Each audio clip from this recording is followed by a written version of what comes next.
Hey everybody, this is the Sliders Review, and I'm here today to talk to you about Spider-Man No Way Home. Or is it Far From Home? I don't know, I forgot the title. It's the third movie, the third Tom Holland Spider-Man movie. Or technically I should say Iron Man Jr. movie. Because the dude still acts like Iron Man Jr. So I'm hoping he will finally start to act like Spider-Man and stuff, because he hasn't done that in a good while. So yeah. I'm the one thing I'm very curious about. Okay, look, let's address the elephant in the room. We know Andrew Garfield and tobey maguire are in this movie. They have to be in this movie. Why bring their villains if you're not gonna bring them into the movie? Is this like one of the worst, best kept secrets ever? And I don't know why Sony and Marvel are still hiding this. I mean, people figured it out. So many people have addressed this online. What are they hiding? Who are they hiding it for? It's just just spill the beans already. You know what I'm saying? There's no point in keeping it a secret no more. But they're like, oh no, we're gonna keep this a secret. We're gonna keep this a secret. It comes out in a couple of weeks. So just tell us already. Everybody knows, man. Come on now. And so there's been rumors that the VFX aren't quite done yet, and they're rushing nobody's business to get it done and stuff. And so this video isn't about theories of this and that. I'm actually kind of curious about the costumes. So this photo you see here, I have no idea where this photo came from. I found it offline. I have no idea if it's a set photo. I have no idea if it was somebody making it in Photoshop. I have no idea if it was somebody just making it for a video on YouTube. I have no idea. But here's the thing. I am curious to know when, yes, and I do believe Garfield and Maguire are going to be in this movie. I wonder what their suits are going to look like. Okay, look, I know they're going to wear their Spider-Man costume. It makes sense. You know what I'm saying? I know Garfield's gonna wear the one from the second Spider-Man movie, which I think is a big mistake. He should wear the one from the first, only because it's the second one's closer to that of Tobey's, just darker lines and different material and different eye shapes and stuff. Tobey's gonna wear one of his, probably the one from the second or third movie, because the first one lines weren't perfect on that. But this is what I've been wondering. Okay. Tom Holland, his Spider-Man costume, I'm talking about the one from way back, from Captain America Civil War, and all his Spider-Man movies. Before the Avengers Infinity War, when he got the armor one. Not talking about the armor one. Now the actual Spider-Man suits. He wears an actual suit when filming. But for some bizarre reason, for the movies, they CGI the entire suit. I don't know why. Maybe they wanted to look more like the comic book, which it kind of does. If you go back and you watch Captain America Civil War, it looks like it's dead straight up came from the comic book. The shape of his body, the way he stands, everything. After that, they went more of the MCU more realistic route, but it's still a CGI overall costume that they CGI on him for some reason. I don't know why they don't just use the practical one. It looks fine, but you know, Marvel Disney is just all about that CGI. I mean, look at all the Iron Man suits. I still say the best one is from the first movie. The CGI ones look good too, but you can tell it's CGI. It looks like a really good video game. So now I'm wondering, since we know that Doc Ock is getting the CGI treatment to de-age him, and also his tentacles now are fully CGI instead of practical ones like in the second Spider-Man movie, if they're gonna de-age him and because they're bringing him from the multiverse, but nobody knows exactly what multiverse that is. People assuming it's the Sam Raimi one.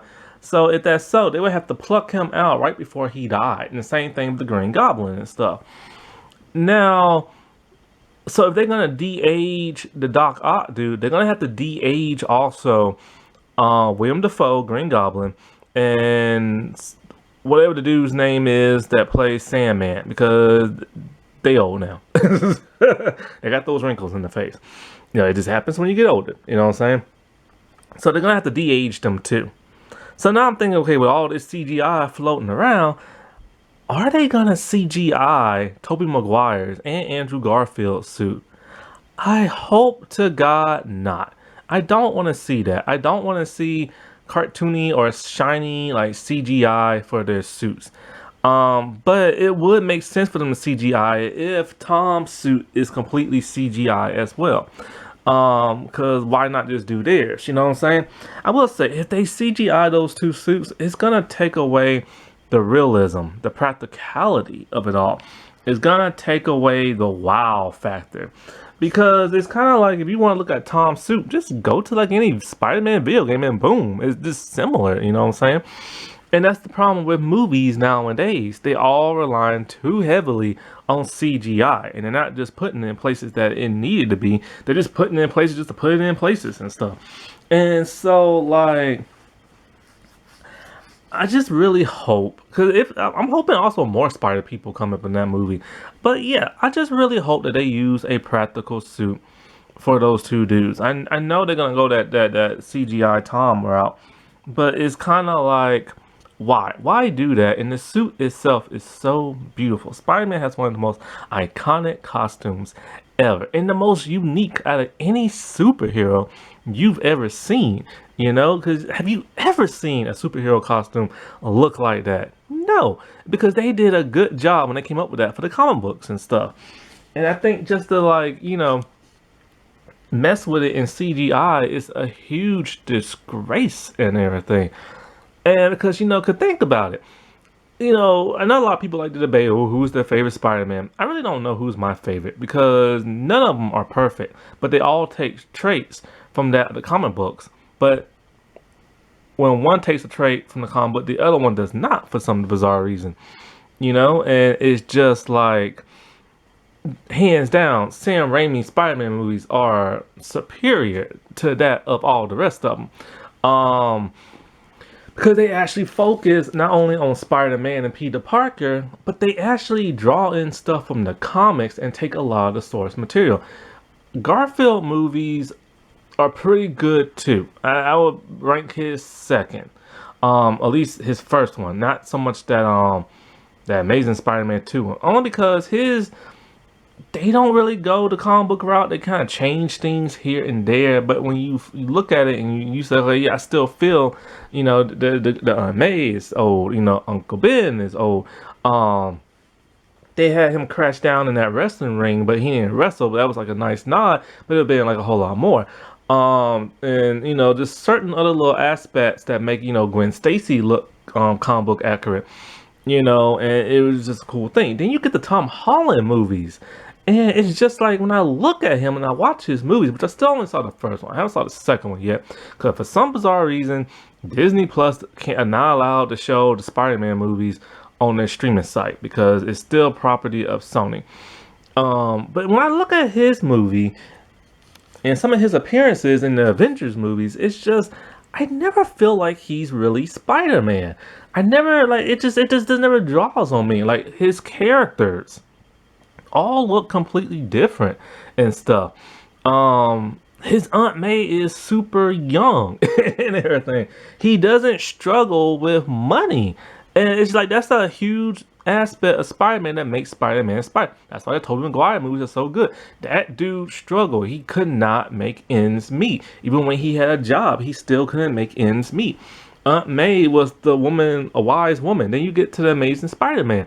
His Aunt May had a job. His Aunt May and his Uncle Ben were kind of grumpy. I don't mind the grumpiness, but they were just too grumpy and stuff. Aunt May had to work because, you know, Uncle Ben died and stuff. But other than that, it's like Peter never struggled with money. Like, you didn't see him struggle with, like, money and stuff. And so, like, then you get to Tom Holland, and Tom Holland is basically, like, Tony Stark just, like, pays for everything for him and everything.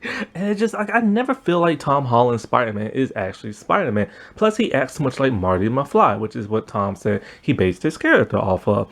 But it's just, I never, because then not only that, but then they take elements from the Ultimate comic books. I don't mind that.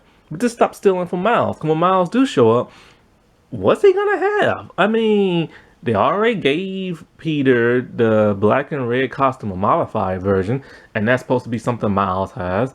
Miles has that one friend that knows that he's Spider-Man, and they gave that to Peter with the form of Ned Leeds and stuff, who's supposed to be the Green Goblin, but I don't see this dude becoming the Green Goblin. No, Hobgoblin and stuff. His Mary Jane Watson, or MJ, what you want to call her, she doesn't even have red hair. I don't care what race she is. I just want her to act like MJ. I'm tired of her acting so emo and everything, you know? And like she's starting to get kind of mouthy, like with Doctor Strange and stuff, with the whole "say please" thing. And like, if I were Doctor Strange, I would put a spell, make her lips go away. But I'm tired of her emo-ness. Like she's just kind of boring. I don't know how she is in the second movie, but in the first movie, I'm just like, she kept depressing me. That's what it was. In the first movie that she was in, she just kept depressing me. She always looked sad. She always looked like that, you know what I'm saying? And making all these weird statements and just like, I don't like this version of MJ and everything. And it's just like Flash, he's okay. He's not as mean as I would like for him to be. Like the best Flash I think was probably in the second one. Like that dude was just straight up mean. The first one was kind of okay because he was a bit of a punk, but the second one was a whole lot better. This dude is just more like an elite, rich guy who has a smart mouth to him and stuff. And so it's just like, I don't know. It's just like, I just don't feel his movies are like Spider-Man-ish. You know, even all his villains, which are technically his villains from the comic book, they're all pissed at Tony Stark. And then they take it out on him because they can't take it out on Tony Stark. And it's just like, why are they giving his villains motivation to go after Tony and not him? So now Tom's going to get 3 more movies, and I hope to God it make them more like an actual Spider-Man comic. Because rumor has it, Tom does not want to go over to Sony. He wants to stay with Marvel Disney, which I don't know why, because the Sony movies, even the ones that aren't that great, are still better than his movies, you know? I don't want to see him sit there and talk to his AI system. You know what I'm saying? Like he has no friend in the world. I want to see him like swinging from this like the skyscrapers and stuff, which in the first movie he didn't even do. He was just like swinging around like the countryside and neighborhoods and stuff, you know. And it's just like I just want Tom to be Spider-Man, and I just want Tom, Maguire and Garfield to like not have a CGI suit. Alrighty, well I'll talk to y'all later. Bye.